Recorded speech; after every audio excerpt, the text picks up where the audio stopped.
बड़ी जानकारी आपको दे रहे हैं। हरदा हादसे पर मिल रही है जानकारी। राहत बचाव के लिए कमेटी का गठन किया गया है। अफसरों की 6 सदस्यीय कमेटी गठित कर दी गई है और मौके पर सभी मौजूद हैं प्रशासनिक अधिकारी। आसपास के जिलों में भी अलर्ट जारी किया गया है और पूर्व मंत्री कमल पटेल भी हमें तस्वीरों में दिखाई दे रहे हैं जो वहां पहुंचे हुए हैं। ये तस्वीरें हम आपको दिखा रहे हैं। क्षेत्र में जितने भी प्रशासनिक अधिकारी पूर्व में काम कर चुके हैं और वो भी वहां पर पहुंच चुके हैं। आसपास के जिलों में भी अलर्ट जारी कर दिया है और हमारे सहयोगी सत्यविजय हमारे साथ लाइव जुड़े हुए हैं। सत्यविजय, हम देख रहे हैं ग्राउंड जीरो पर अधिकारी पहुंचे हुए हैं, खुद कमल पटेल पहुंचे हुए हैं, यानी हादसे को लेकर अब हर जगह आसपास के जिलों में भी अलर्ट जारी कर दिया है।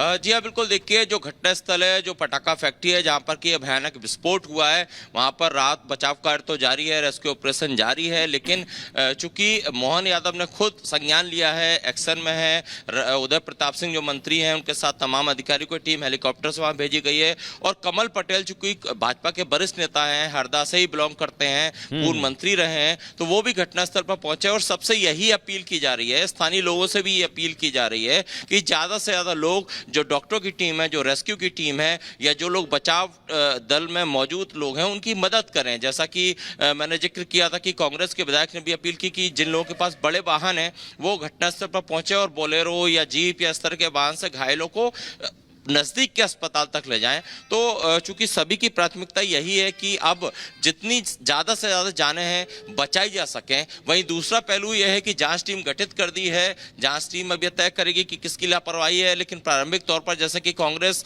आरोप भी लगा रही है, कांग्रेस को एक मौका भी मिल गया है मोहन यादव सरकार पर सवाल खड़े करने का कि आखिर रिहायशी इलाके में यह फैक्ट्री चल क्यों रही थी। जब इस फैक्ट्री पर पहले तमाम कार्रवाई हो चुकी तो उसके बाद भी इसे फैक्ट्री संचालन का अधिकार कैसे दिया गया।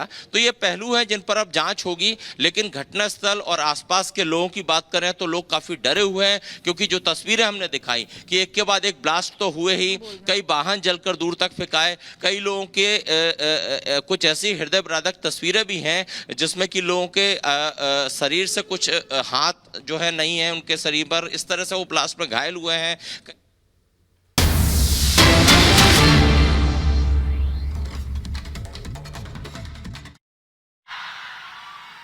और national institute of water sports के कैंपस का उद्घाटन हुआ है।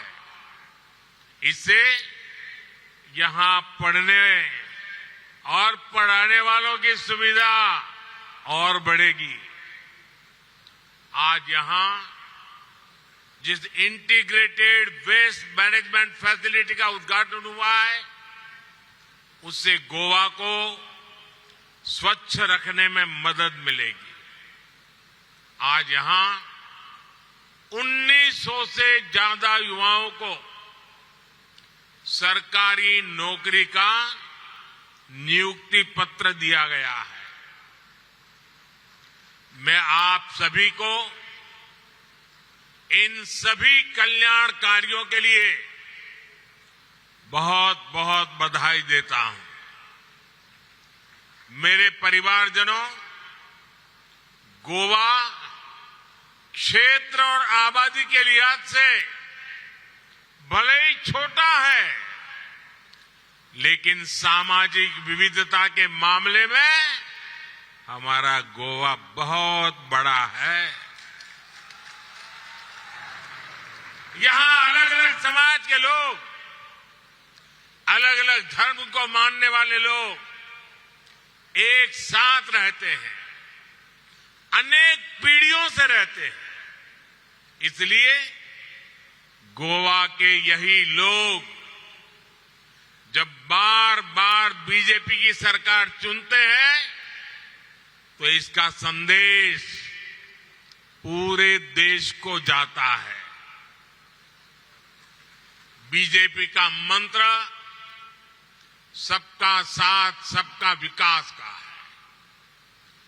देश में कुछ दलों ने हमेशा डर फैलाने की, लोगों में झूठ फैलाने की राजनीति की है, लेकिन गोवा ने ऐसे दलों को करारा जवाब दिया है और बार बार दिया है।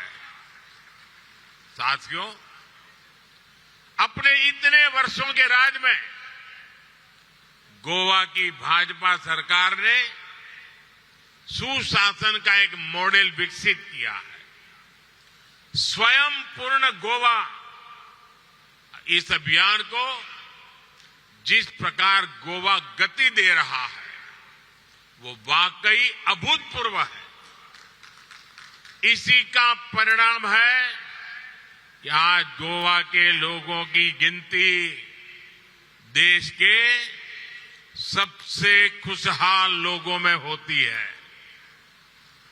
डबल इंजन की वजह से गोवा के विकास की गाड़ी तेज गति से आगे बढ़ रही है।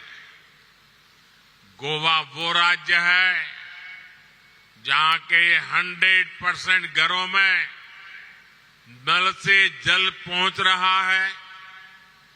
गोवा वो राज्य है जहां 100% घरों में बिजली कनेक्शन है। गोवा वो राज्य है जहां घरेलू एलपीजी की कवरेज 100% हो चुकी है।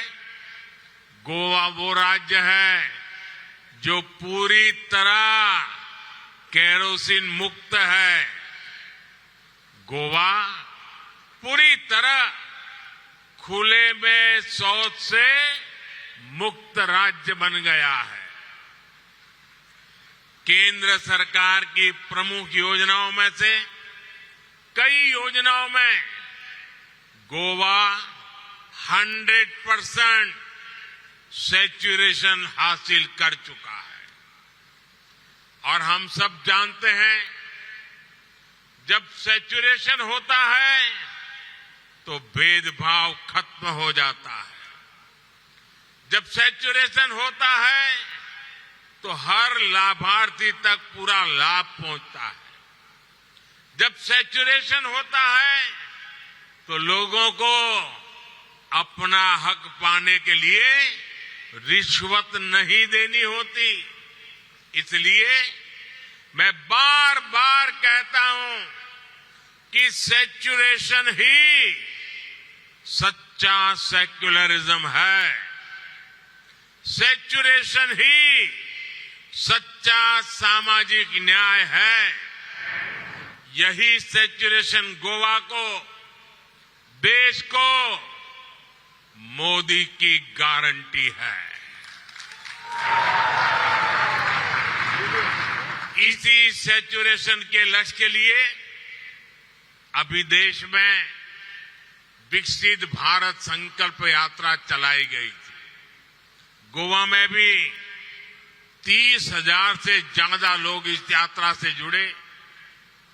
जो कुछ लोग सरकार की योजनाओं से अब भी वंचित रह गए थे, उन्हें भी मोदी की गारंटी वाली गाड़ी से बहुत लाभ मिला है। भाई और बहनों, कुछ दिन पहले जो बजट आया है उसमें भी सैचुरेशन के, गरीब से गरीब सेवा के हमारे संकल्प को मजबूती दी है। आप जानते हैं कि हमने 4 करोड़ गरीब परिवारों को पक्का मकान देने का लक्ष्य पूरा कर लिया। अब हमारी गारंटी है कि 2 करोड़ और परिवारों को घर बना करके देंगे। और मैं गोवा के मेरे साथियों आपसे भी कहता हूं, आपके गांव में, आपके इलाके में अगर कोई परिवार पक्के घर से छूट गया हो, अगर आज भी वो झुग्गी झोपड़ी में रहता है, तो उनको बताना मोदी जी आए थे, मोदी जी ने गारंटी दी है कि आपका मकान भी पक्का बन जाएगा।